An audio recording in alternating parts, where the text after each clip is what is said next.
Voici pourquoi le célèbre Ibrahim Zighi a été arrêté. Aujourd'hui, là, on dit la finale, c'est le Conseil constitutionnel. Donc on dit aux Ivoiriens de sortir pour s'asseoir dans des endroits publics afin de regarder ça et d'attendre ça comme une finale de Cannes. Mais tellement vous, vos pensées sont diaboliques, vos pensées sont lugubres, ténébreuses, sombres. Non, on tague la police. Non, il a dit que les gens n'ont qu'à sortir, n'ont qu'à s'apprêter. La finale.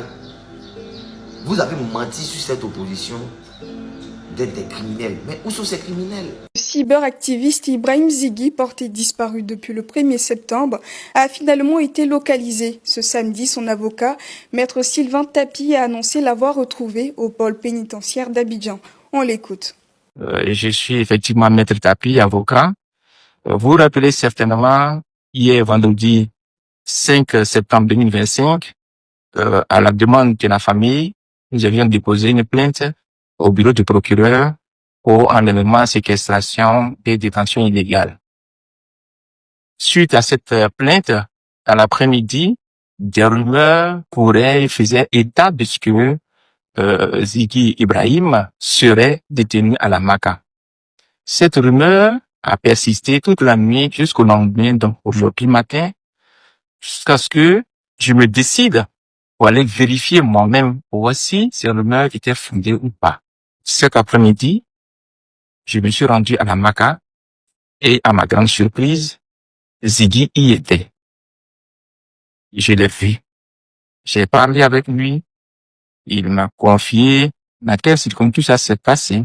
Mais, souffrez que je n'en dise pas plus puisque, bon, pour des raisons évidentes de confidentialité de la procédure, mais ce qui est certain, c'est que ce qui s'est passé, ce n'est pas juni pour la Côte d'Ivoire. Ça n'honore pas la Côte d'Ivoire. Donc, dès lundi, je me rendrai au bureau du procureur pour lui demander de libérer purement et simplement Zighi parce qu'aucune procédure n'a été respectée. Bonsoir chers camarades, je suis le camarade Dimitri Djougashvili.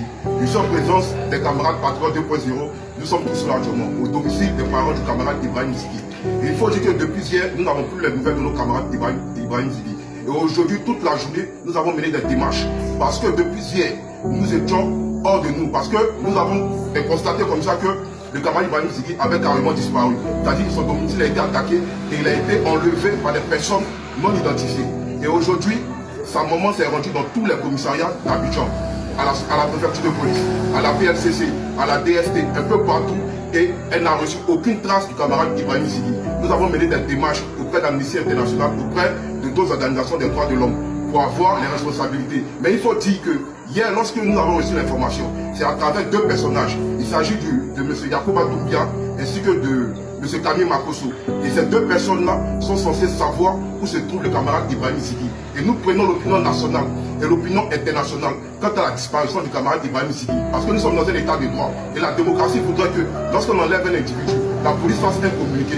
Mais ça n'a pas été le cas. Et c'est ce sont ces deux personnages-là, que ce soit Makosso et Yacouba Doumbia, qui ont annoncé cela. Donc aujourd'hui, si nous ne retrouvons pas le camarade Ibrahim Zighi, nous portons nos regards vers ces deux personnages-là et devons nous répondre pour nous dire où est le camarade Ibrahim Zighi. C'est à moi le camarade Dimitri Djougashvili avec tous les patrons 2.0. 3 jours après la disparition d'Ibrahim Zighi, Madame Nadia Gbagbo est à la recherche de son fils. En compagnie de la mère biologique du cyberactiviste, Madame Gbagbo s'est rendue à la direction de la surveillance du territoire DST pour chercher Zighi Ibrahim. Donc on l'a arrêté, j'ai appelé sa maman.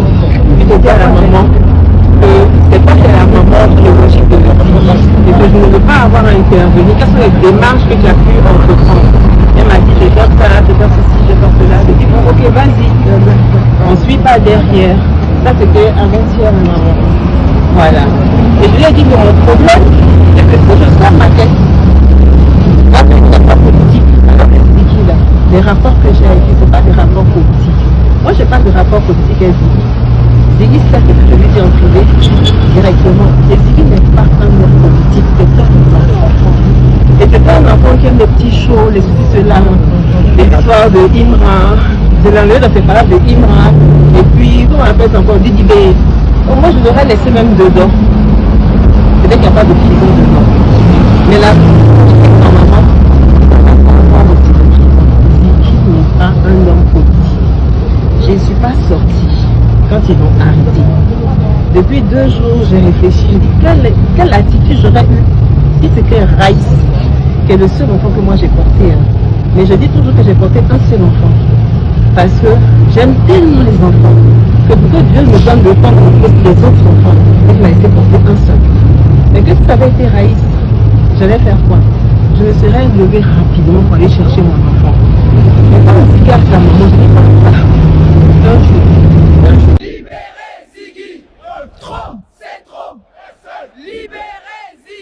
Pour rappel, Madame Nadiani Gbagbo avait publiquement adopté Ziggy lors de la randonnée organisée à Mama avec la jeunesse. Enfin, Ibrahim Ziggy vient d'être libéré. Si ça vous a plu, cliquez sur j'aime et partagez. Mais n'oubliez pas de vous abonner et à cliquer sur la cloche de notification pour ne pas rater mes prochaines vidéos.